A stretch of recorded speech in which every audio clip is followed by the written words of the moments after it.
Le ministre de la Santé, de l'Hygiène publique et de la couverture maladie universelle de Côte d'Ivoire, Pierre Demba, a lancé officiellement le lundi 25 avril la campagne nationale de lutte contre le paludisme. C'était à Dabou, dans la région des Grands Ponts. Nous parlerons du programme de lutte contre la toxicomanie avec un atelier qui s'est ouvert le lundi 25 avril à Grand Bassam. Cet atelier a pour but d'assurer la reprise de la fourniture régulière de données relatives à la drogue. Bienvenue à toutes et à tous. Vous suivez le journal sur Business 24 Africa. L'actualité en Côte d'Ivoire est marquée par la célébration mondiale de la journée de lutte contre le paludisme. Le 25 avril est la journée au cours de laquelle l'Organisation mondiale de la santé sensibilise le public à la lutte collective pour un monde exempt de paludisme. Le ministre ivoirien de la Santé, de l'Hygiène publique et de la couverture maladie universelle, Pierre Demba, a lancé officiellement ce 25 avril la campagne nationale à Dabou, dans la région des Grands Ponts. Thème choisi, exploiter l'innovation pour réduire la charge mondiale du paludisme en Côte d'Ivoire. Je m'engage. Les explications de Pierre Tebeu et Ismaël Doza. 6 pays sont fortement touchés par le paludisme en Afrique: le Nigeria, la République démocratique du Congo, le Mozambique, l'Angola, le Burkina Faso, qui détiennent à eux seuls 55% des cas de paludisme et 50% des décès. Le représentant de l'Organisation mondiale de la santé dans le pays a salué les efforts déployés par la Côte d'Ivoire dans la lutte contre le paludisme. Dr Jean-Marie Vianney Yameogo a présenté les statistiques de cette maladie qui dénotent de sa gravité. Environ 80% des décès infantiles en Afrique sont liés au paludisme. Les partenaires entendent accompagner le gouvernement à éradiquer le paludisme en Côte d'Ivoire. Dans le même élan que on lutte contre la Covid-19, nous sommes en train de nous attaquer à une maladie qu'on peut éliminer. On peut éliminer le paludisme, d'ici 2030. Et nous sommes prêts avec vous, Monsieur le ministre, pour réussir ce pari. Les agents du système des Nations Unies, on restera mobilisés. Nous resterons mobilisés et nous allons renforcer notre soutien technique et financier au gouvernement de la Côte d'Ivoire. Le taux de décès lié au paludisme a baissé de plus de 50% entre 2017 et 2020 en Côte d'Ivoire, passant de 3222 à 1316 cas. Une lutte qui se concentre sur le long terme et dont l'éradication est annoncée pour 2030. La lutte contre le paludisme évolue bien, mais cela ne voudrait pas dire que nous sommes en train d'éliminer le paludisme, mais nous sommes sur une bonne voie. L'élimination du paludisme est un processus dans lequel nous avons commencé depuis longtemps et nous pensons voir ça au bout du nez. On pense que si toutes les stratégies que nous avons mises en œuvre maintenant, avec tout ce que nous allons faire les années à venir, avec les financements que nous allons pouvoir atteindre cet objectif de 2030.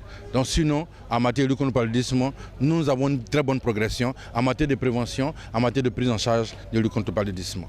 À Dabou, ce 25 avril, le premier responsable du ministère de la Santé a annoncé que la somme de 13 milliards de francs CFA a été mobilisée par la Côte d'Ivoire dans le programme national de lutte contre le paludisme. Pour faire face à cette situation, notre pays, la Côte d'Ivoire, a opté pour la mise en œuvre des interventions à haut impact de lutte contre le paludisme depuis 2017. À cet effet, en plus du financement du Fonds mondial, le gouvernement ivoirien mobilise auprès du gouvernement américain environ 13 milliards de francs CFA chaque année pour financer la mise en œuvre du plan stratégique national de lutte contre le paludisme. Cette régression du taux de décès lié au paludisme est due à l'amélioration de la prise en charge correcte des cas de paludisme simple avant leur aggravation, réduisant ainsi le risque létal chez les patients dans les centres de santé. Les jeunes des écoles primaires de Dabou ont été mis à contribution lors de cette journée de sensibilisation et de lutte contre le paludisme à travers des sketchs et des poèmes. Abidjan n'est pas resté en marge de la célébration mondiale de la lutte contre le paludisme. Zéro palu, mon entreprise s'engage. C'est autour de ce slogan qu'une campagne de sensibilisation et de dépistage du paludisme et de certaines pathologies ont eu lieu. Initiée par la caravane Santé Côte d'Ivoire et ses partenaires, cette campagne s'est tenue dans une entreprise de la place 6 Avridi dans la commune de Port-Boué à Abidjan. On retrouve Amidia Souba et Ezekiel Seri. Ils sont venus nombreux pour prendre part à cette journée de sensibilisation et de dépistage précoce en entreprise sur le paludisme et les autres pathologies telles que l'hépatite virale B et C, le diabète, l'hypertension, le VIH et l'anémie. Cette campagne roulée dans la Société ivoirienne de manutention et de transit CIMAT, dont le siège se trouve à Avridi, dans la commune de Port-Boué, s'inscrit dans le cadre de la célébration de la Journée mondiale du paludisme qui est célébrée chaque 25 avril par l'Organisation mondiale de la santé, l'OMS. Alors, à l'occasion de la Journée mondiale de la lutte contre le paludisme, Santé en entreprise organise donc une série de manifestations dont le thème est Zéro palu, mon entreprise s'engage. Alors pour cela, nous avons 3 piliers. On a d'abord donc un quiz palu que nous diffusons à travers les entreprises pour tester la connaissance que les agents ont de cette maladie. Nous avons ensuite nous organisons cet après-midi un webinaire avec donc les entreprises, avec des retours d'initiatives en matière de paludisme. Un intérêt particulier mérite d'être accordé à ce genre d'initiative qui permet d'éviter l'absentéisme au niveau du travail et de prévenir certaines pathologies pour un traitement adéquat. Les gens adhèrent, le dépistage, la prévention, le contrôle, tout ça. Et comme on sait que je dirais que le paludisme, c'est une pandémie, surtout en Afrique, qui est méconnue. Je crois que moi, je prendrais ça en termes de taux d'absentéisme. Quand vous êtes malade, nous, en tant qu'opérateurs économiques, on souffre de l'absentéisme de notre personnel. Et j'ai toujours dit que la prévention, c'est quelque chose d'assez extraordinaire. Des employés qui approuvent ce genre d'action, tout en exprimant leur gratitude. Je suis très heureuse pour l'initiative parce que ça nous a ouvert les yeux, surtout sur le paludisme et puis certaines maladies. Ce sont près de 200 personnes qui sont attendues au cours de cette caravane de dépistage et de lutte contre le paludisme réservée aux entreprises. 25 avril 2022, date marquant la journée mondiale de lutte contre le paludisme. Occasion de faire le bilan des actions de lutte menées contre cette maladie. Un cadre dans lequel s'inscrit l'entreprise Azito OEM en initiant une rencontre. Objectif, sensibiliser et renforcer les capacités du corps médical du centre de santé Azito et les populations riveraines. Les détails de Zénab Dosso et Richard Akeke. Sensibiliser et renforcer les capacités du personnel du centre de santé d'Azito et les populations riveraines de la zone d'intervention de la société Azito OEM. C'est l'objectif de la 15e édition de la journée de lutte contre le paludisme, initiée par la centrale électrique Azito OEM. Il était question pour nous d'assainir l'environnement des villages de Béago et d'Azito. Ensuite, il y a eu 4 jours durant lesquels les 12 relais communautaires ont fait du porte-à-porte, ont également sensibilisé nos chers parents des 2 villages. Et nous poursuivons encore nos actions en distribuant les moustiquaires imprégnés afin d'aider nos enfants, nos mamans et nos frères, nos papas, nos parents à se protéger donc contre le paludisme. Il faut également ajouter que nous avons visité donc également les cahiers du centre de santé et en termes de paludisme, je dis que nous sommes en train d'atteindre de bonnes proportions de lutte contre la maladie. Sur ce, Azito est entièrement satisfait. La 15e édition de la Journée mondiale de lutte contre le paludisme s'est voulu un cadre d'échange avec les spécialistes de la santé sur les causes, les conséquences et les mesures préventives, comme quoi la répétition est pédagogique. La journée a été bonne. Le palu, il faut éviter de payer les médicaments de la rue et puis dormir sur une moustiquaire imprégnée. Cette journée est importante. On sait déjà les dégâts que le paludisme a causés. Aujourd'hui, je pense qu'avec ces sensibilisations, ça va contribuer sensiblement à réduire le coût, à réduire le nombre de malades. Notons que la 15e édition de la Journée mondiale du paludisme à Azito s'est déroulée sur le thème « Innover pour réduire la charge du paludisme et sauver des vies ». Selon les spécialistes de la santé, L'innovation majeure est la mise au point du nouveau vaccin destiné aux enfants de 0 à 5 ans.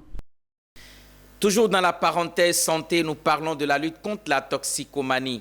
Dans le cadre de la mise en place de sa politique nationale de lutte contre la toxicomanie, le ministère de la Santé, par le biais du programme national de lutte contre le tabac, l'alcool et les autres addictions, a organisé un atelier dans la ville balnéaire de Grand-Bassam le lundi 25 avril 2022. Cet atelier a pour but d'assurer la reprise de fournitures régulières de données relatives à la drogue par l'ensemble des structures de prise en charge des usagers de drogue. Le reportage de Philippe Zabo et Tima Traoré. Les chiffres liés à la consommation de la drogue et son corollaire en matière de morbidité sont ahurissants. Une étude biocomportementale réalisée en 2019 à Boaké, San Pedro et Yamoussoukro a permis de montrer que sur 1000 usagers de drogue, 45% avaient entre 18 et 25 ans. Sans compter que ces usagers de la drogue avaient d'autres maladies comme le VIH-Sida, la tuberculose, des hépatites et diverses maladies psychiatriques. D'où l'importance d'avoir une base de données claire, fiable et mise à jour pour les politiques gouvernementales. Si la collecte des données est partielle, si elle n'est pas complète ou si elle ne parvient pas du tout, le programme n'a pas la possibilité de faire la compilation, de faire les analyses et de tirer les informations sanitaires qu'il transmettra donc au gouvernement pour des prises de décision. Donc vous comprenez que c'est une activité importante qui se tient là actuellement. Pour les participants, cet atelier tombe à point nommé. L'Office des Nations Unies contre la drogue et le crime soutient depuis plusieurs années le ministère de la Santé à travers le PNLTA.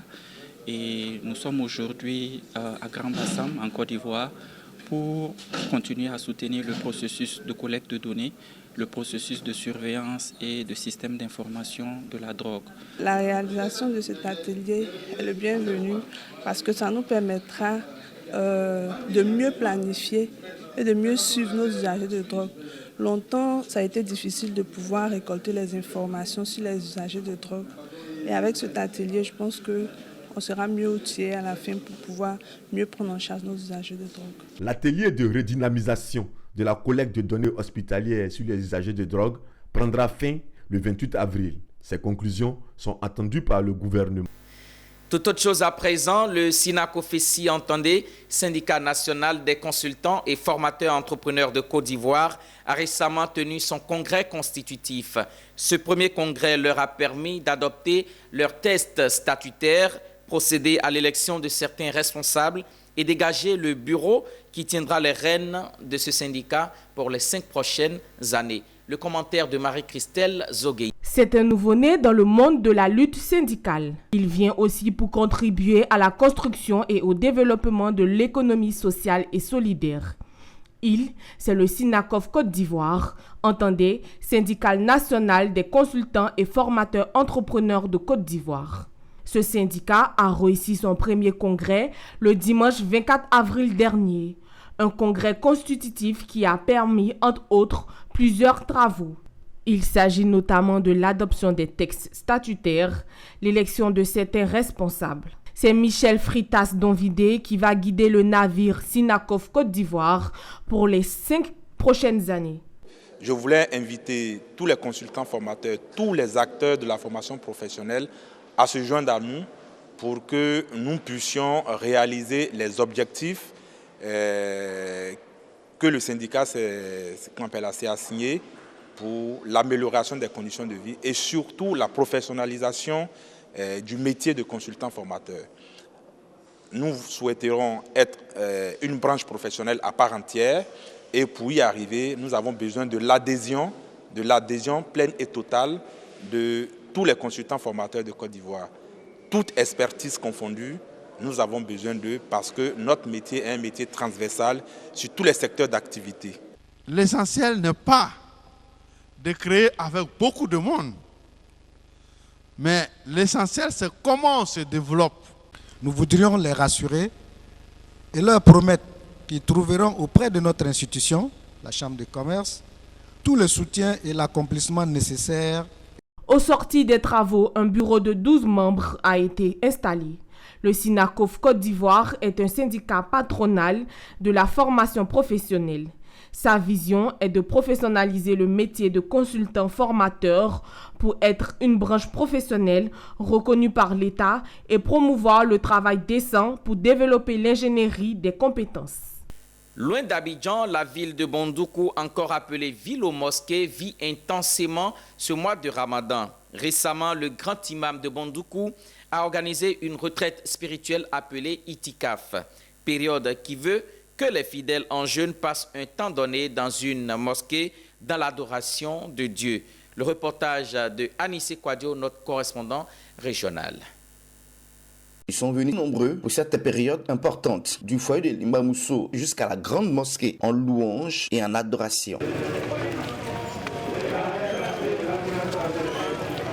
Cette retraite spirituelle, appelée l'Iltikaf ou encore Kalwa, est une occasion pour l'ensemble des fidèles d'exprimer leur solidarité à l'endroit de leur guide spirituel. Accompagnés de nombreux leaders religieux, vont prier Allah afin que ses faveurs et ses grâces ne quittent jamais cette communauté musulmane jusqu'à la célébration du Ramadan, qui marquera totalement la fin du jeûne musulman.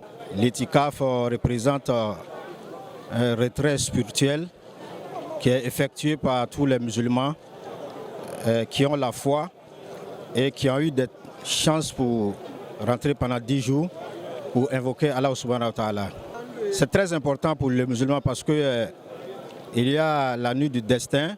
Le prophète sallallahu alayhi wa sallam a recommandé à tout musulman d'obtenir la nuit du destin puisque est meilleure que 1000 mois d'adoration. Le groupe BS Event, dirigé par Bamba Salia, fils et cadre de Bondoukou, fidèle musulman pratiquant, a tenu à soutenir les guides religieux musulmans et l'ensemble des personnes venues de Sorobongo, de Soko, ajoutées à celles de Bondoukou, qui l'accompagnent pour cette retraite spirituelle, ont reçu 50 kits de tapis dorsaux de prière, accompagnés de vivres et de non-vivres, qui vont les aider dans ce moment de communion avec le Tout-Puissant pour le salut du monde. C'est un don de soi. Dans la vie, quand il y a quelque chose, il faut savoir partager. Sans cela, M. Salah Bamba, chaque année pendant 10 ans, essaie d'accompagner nos guides religieux qui rentrent en retraite spirituelle à partir de ce jour. À travers un tel geste, le groupe BS Event, dirigé par Bamba Salia, a une vision, invoquer les grâces de l'Éternel pour la paix en Côte d'Ivoire. C'est tout pour cette édition que j'ai eu le plaisir et l'honneur de vous présenter. L'information se poursuit sur Business 24 Africa à la télé utile.